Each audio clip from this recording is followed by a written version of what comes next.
Mitzvah at Gordon Beach, Tel Aviv.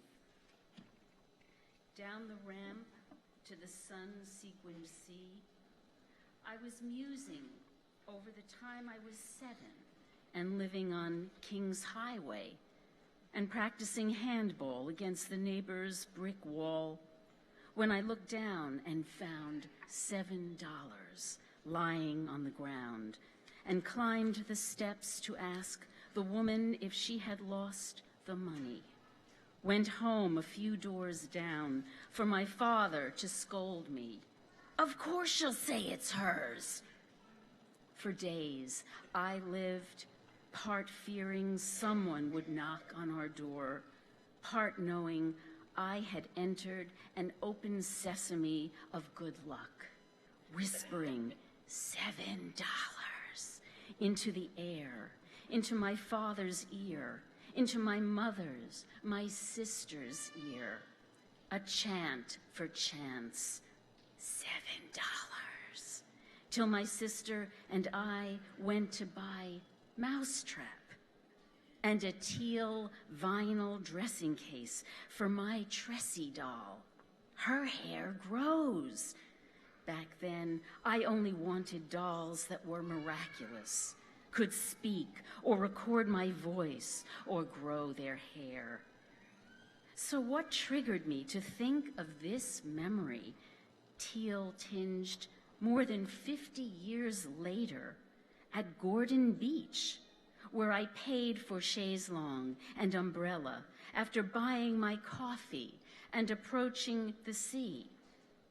I remembered I had forgotten my coffee, went back and glanced down at the stone walkway where a zippered cotton pouch lay, and I knew it was for me to discover and retrieve, that I was brought into this moment through memory and forgetting, so that I already knew, without unzipping it, this portable beach wallet, like the one I was carrying, contained a wad of cash, cards, ID.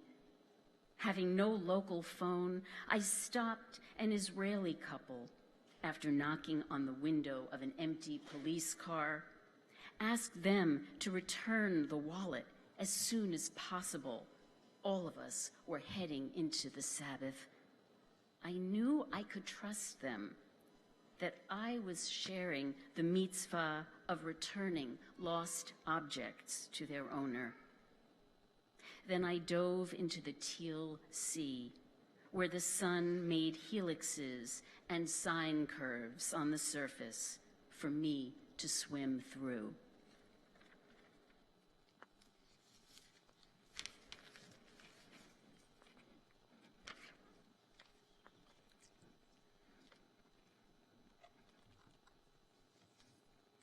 It never leaves my memory because it was the first thing that I was asked to memorize in yeshiva as a young child. After the blessings and all of that, but the first real piece of Torah that I was asked to memorize, Eilu Mitzia Shalo ve'Eilu Chayav Lahachriz. These are the objects that one, when one finds them, can make claim to them, and these are the ones that one must call out, must herald, must say, you lost something.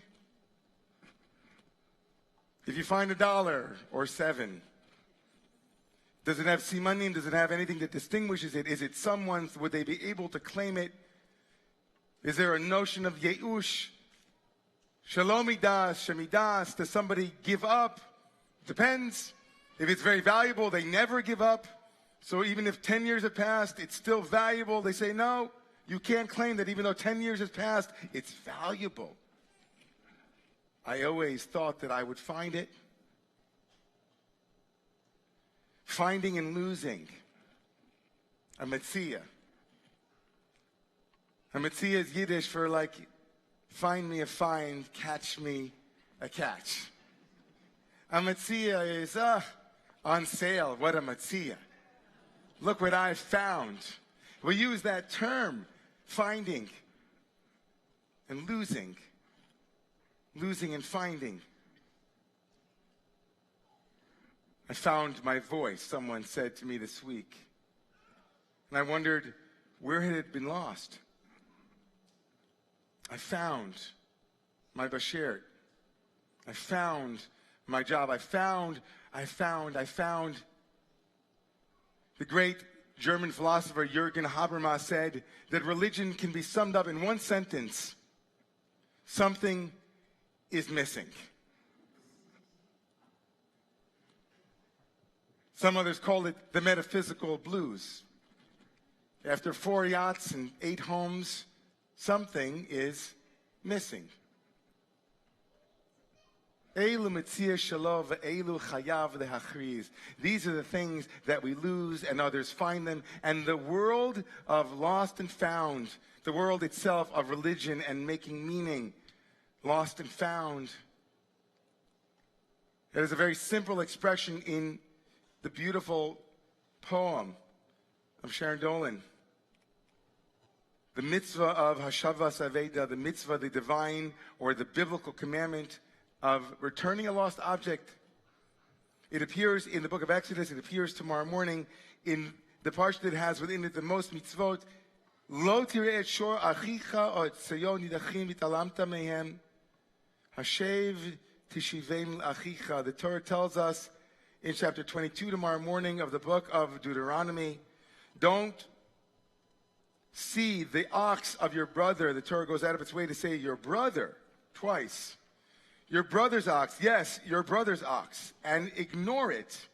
Keep driving along. But hashev tishivem la'achicha, you have to bring it back to your brother. But what? The Torah says, if your brother or your neighbor, your fellow citizen, what if your brother is not karov? Hear that verse? V'im lo karov achicha, if your brother is not close. V'lo yidato, and you don't know them.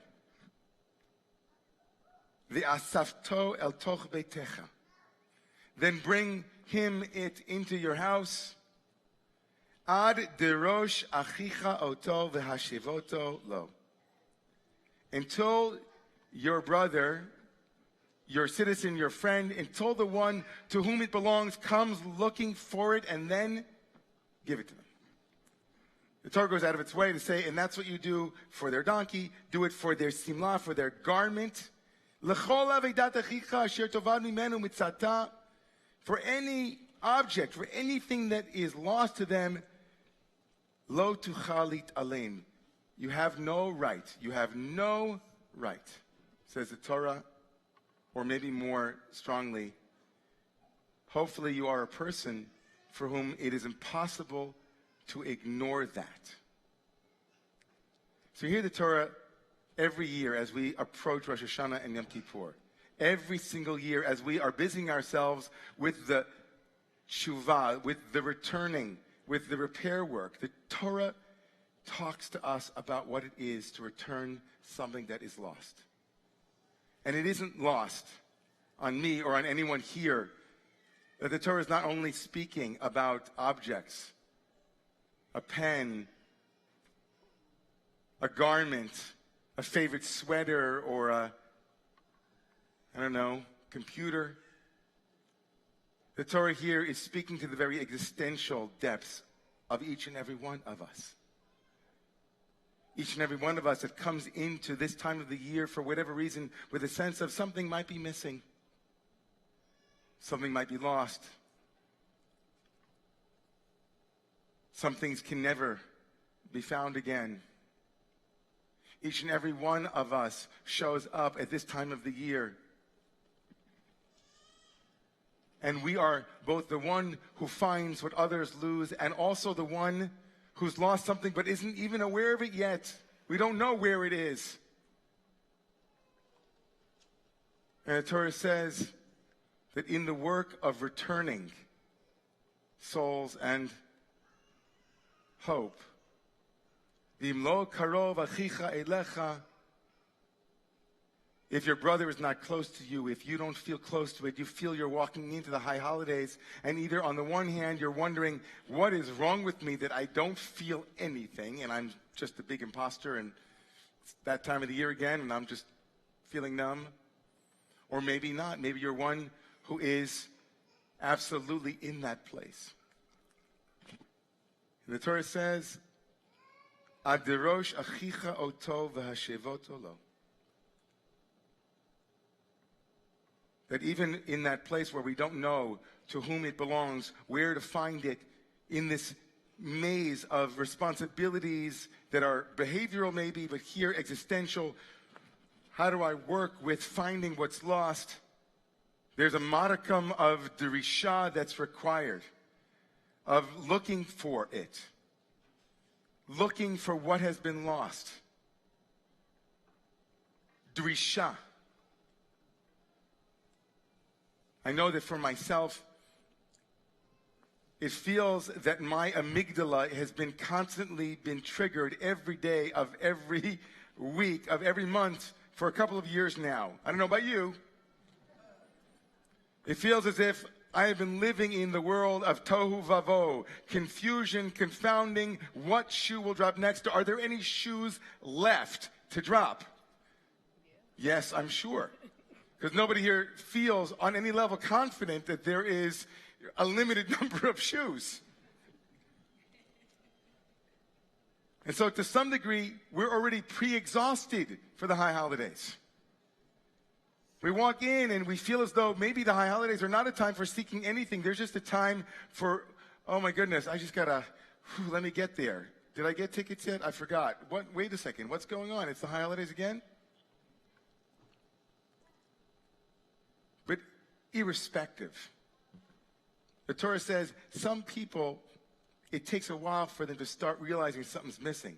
And we're holding it. We're saying, okay, when you realize it's missing, come looking for it. So maybe it's September 13th and didn't think about it till now, or maybe. But we have 16 days. And then another 7. But it's not a have to, it's a want to. There's something beautifully available at this time of the year. And in many ways, for me, I think often during the year that this time of the year is when God says to us, I've been holding this thing called your soul that you lost back in January, and whenever you want it, come get it. Remember that integrity that you had, you started out the year with, and remember that promise? I'm holding it here. Just come and look for it because I've gathered it in and I'm holding it for you. And so you go home tonight, I go home tonight, we go home this weekend, we have time to think, and I want to ask you to wonder, what is it that you lost this year that you need to relocate? And maybe you have friends who lost things that you know they can never get back. Invite them by telling them you'll wait until that time you come looking for something, and I'll be there. I'll be there. Because just like God did, God says, I'll hold it here for you until the right moment. Come looking for it. We say that to one another too. Keep looking. But if you're not yet there, or perhaps looking is not exactly the right metaphor, I'm still waiting for you. I'm still waiting for you. I sat today with a couple who were getting married, and I thought about the 3 incredible families that are having weddings this weekend. Our board members, the Hannins, and Peter and Pam Takiff, and also Larry and Shelley, Larry Schwartz and Shelley Levine. I thought about these. The weekend that we read about returning a lost object is the weekend when these lovers are coming together. And this person who sat with me today said, you know, this person was my best friend 20 years ago, then I got married and we went our different ways, and then we refound each other 20 years later. I thought to myself, I didn't say it, whoop, hashavat aveda. That's finding a lost object too. So I want to bless each and every one of you tonight on this weekend of when you see a friend or a brother or your own self and something's missing, that we're inspired to start looking a little bit. And if you're not yet ready to look, to have the patience until you will be. To hold one another with tenderness, but with earnestness as we enter this most important time of our calendar. Return again, and again. Your soul is a matzia. Please rise.